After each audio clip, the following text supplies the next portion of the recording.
Citizens, it's that time. You are officially in Alert Zone. Welcome to the Alert Zone TV. I am the Wizard, Uncle James.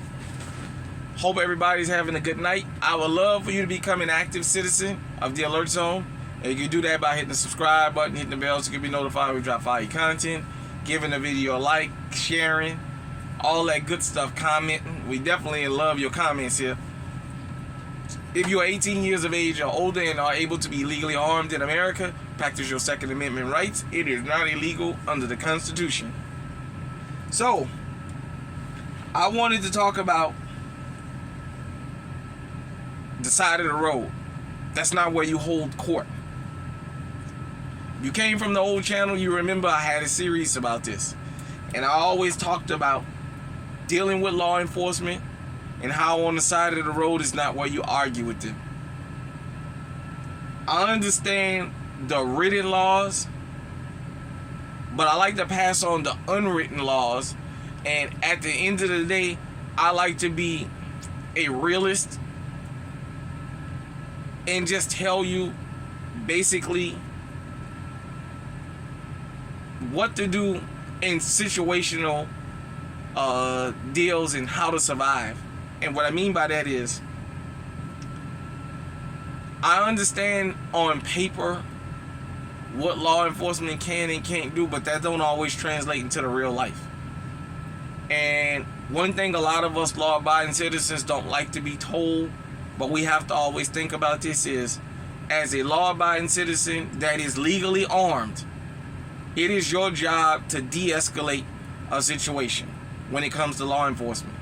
It is your duty to outsmart him or her, or a bunch of them. I'm telling you, that's the way it goes. I don't care what they tell you on paper about your rights.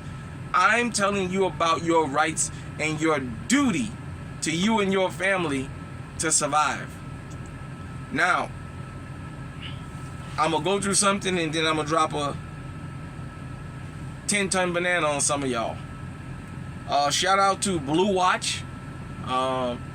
It says this behavior will get you arrested.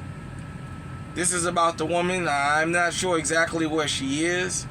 You guys can look that up. Like I said, it's on Blue Watch. The behavior that will get you arrested, and you'll see the thumbnail of the woman being arrested at the gas station. I'm not going to show that video here. You guys can go and tune in so you can see that. But let me see if I can get the light right. Nah, the light got to readjust. Sorry about that, folks. But anyhow, back to what I was saying. You have to understand that on the side of the road ain't where you argue. Now, according to what I saw and understood in this video, I watched it a couple times. She said she was coming out of her house and that officer was parked on her block. And he watched her get in the car and pull off, and then he went behind her. In the exchange, when she asked him, what did you pull up on me for? What did you stop me for? He couldn't answer at first. And then he said, well, she was screaming. Then he said, well, you didn't have a seatbelt on. And she said, I had a seatbelt on, but I had a cover on over me. And then she tells him, you stopped me because of that temporary tag in my window. Now, no. If you're from the old New Orleans, you know that's one of the first things you taught when you were young about a car. When you got them temporary tags, make sure your driver license, registration, insurance is up to date. Well, it should be up to date anyway. But them temporary tags is going to be the reason they're going to stop you. They always stop you with these temp tags. That's just the way it works. And she had a couple days to register her car and what have you. It turned into a back and forth. And the officer used code speak. He got on his radio and said, send me back up because I ain't going to be able to control this one. I ain't going to be able to handle this one.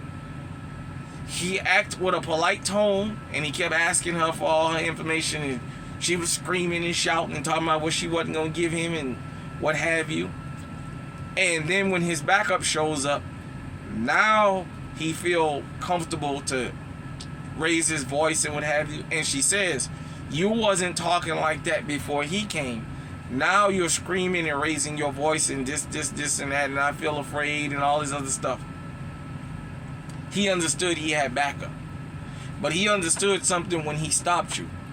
He didn't have a real good reason to stop you, but he expected that when you got out, you was going to be screaming and hollering and acting a fool, and you did just that. That's what he was expecting, and you went right along with that. And it turned into this lady being arrested. Screaming and shouting and kicking, and I almost got to the point where it almost got violent. You know what I mean? When I tell you guys and girls out there on the side of the road, it's not where you argue with these people. I'm going to give you a guide again. If your driver's license, registration, and insurance is up to date. If you are legally armed but you have all your proper paperwork. If everything works on your car, your lights, your brake lights, everything. If you're doing the speed limit or below, if you stop at the red lights and stop signs behind the white line, if you make proper turns with proper whatever, and you get stopped by law enforcement, it is your duty, according to the guide, the on the side of the road guide is what we're going to call this. According to the guide, it is your duty to understand you are behind enemy lines. And it is your duty to understand you haven't done anything wrong. So you better assume that this officer or officers are looking for trouble. And how you do that is you outsmart them. When they come up to you, you don't move until they come up to you. Driver license, registration, insurance. Give it to them. You know why I stopped you? No, why did you stop me? You were speeding.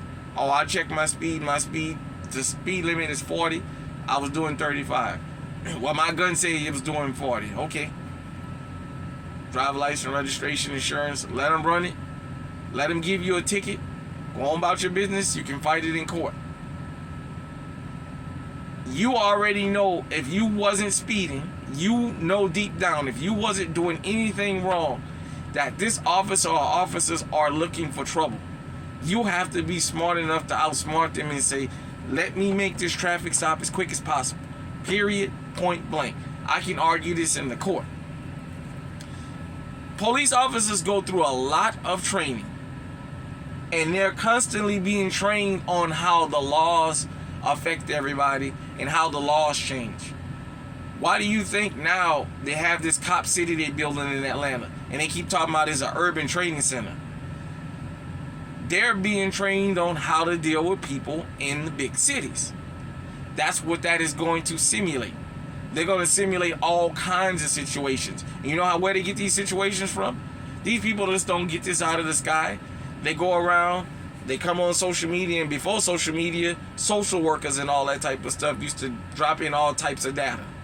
And then they sort through that. But they monitor social media to see what we feel like and how to make that a law to go after our feelings. So they have their protocol, and your protocol is you are behind enemy lines. You don't argue with them on the side of the road.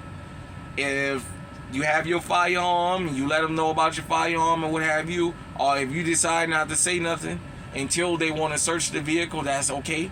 Just make sure you're in the state where you don't have to let them know ahead of time you have a firearm.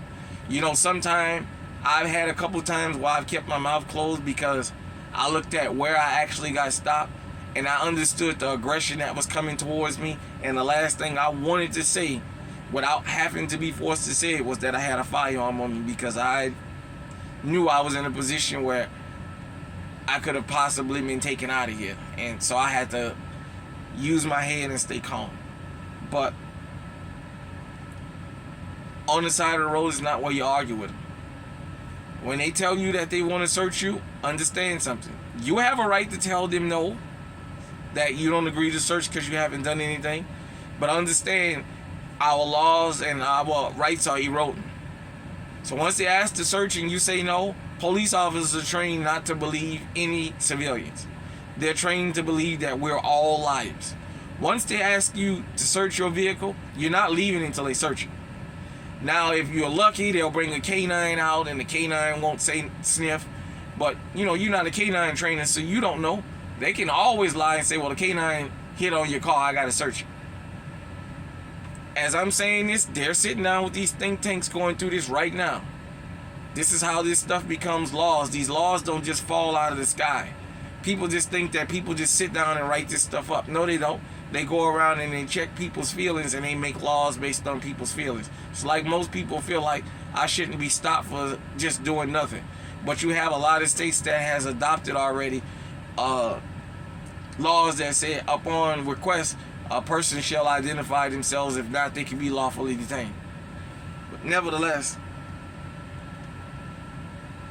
on the side of the road is not where you argue with them. And let me explain something to you. While everybody was watching Roe versus Wade, this is that 10-ton banana. The Supreme Court ruled on something. They ruled that the Supreme Court and no other court now has the power to punish law enforcement for not reading you your Miranda rights. They didn't say that they got rid of Miranda rights. There's no punishment for not reading you your rights. There's no punishment for none of that kind of stuff now, which means it's condoned. They can arrest you and not read you your rights. They can detain you and then really don't tell you you're being detained and say, well, I didn't read him his rights. So because I didn't read him his rights, that means I wasn't going to arrest him or I wasn't questioning him and wasn't official. It's all kind of games they play. You have to be smart enough to understand when you know you haven't done nothing wrong, like that woman in that video. All she had to do was, hey, I haven't registered my vehicle because I just got it. It's still good for a couple more days. Here's my driver license, registration, whatever, blah, blah, blah. And the worst thing could happen is she would have got a ticket. Because at the end of the day, he was looking for trouble. And when she jumped out screaming and shouting, he was like, yeah, I got her. Now, I know I ain't going to leave without her being in handcuffs and going with me.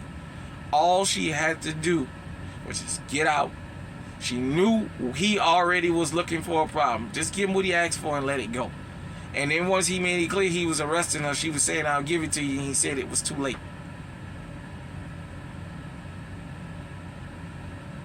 I've documented this since I've been on YouTube. And I've shown quite a few stories about people arguing with law enforcement on the side of the road, and it cost them their life, costed them their freedom, or they got really traumatized behind it, trying to argue with them, getting their phone out of their car, out their purse, or out their pocket or whatever, and getting in their face and all this. You don't have to do all that. If you know how to read, their name is on the ticket. So you can get their name and badge number from the ticket. If you understand anything about law enforcement, is these especially in the hood, these underperforming schools, these officers go to school with y'all. So if they say you ignorant and illiterate, so is these officers. Have you read some of these police reports? All you have to do is know how to read, and you won't be taking a plea deal for anything. Because speaking a lie and writing a lie is two different things. It's a whole lot harder to write one than it is to speak one. Because you can always adjust your words verbally. When you're writing, that's all it is to it. You can write something that makes no earthly sense. And then if you don't proofread it, you start saying to yourself, wait a minute. I'm saying this, but I'm writing this, and it's like night and day. What I wrote is impossible. I stopped him on this corner, but my report said I stopped him 10 blocks back. All that makes a difference. All them technicalities. I said he reached when in my report, but I told him on my body camera when I stopped he had his hands out the window. So how can he be reaching for something if his hands was out the window? You understand what I'm saying?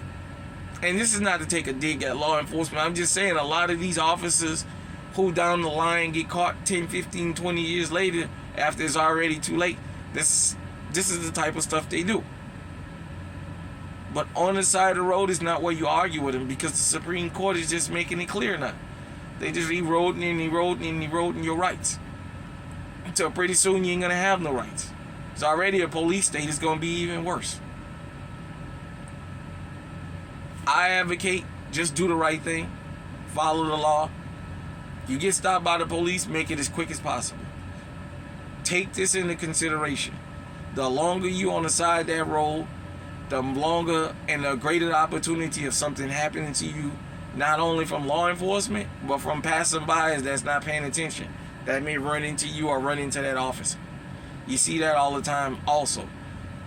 Make your encounters with them as quick as possible. If you feel like you was wrong, fight them in the court. The only thing you can lose in the court is money.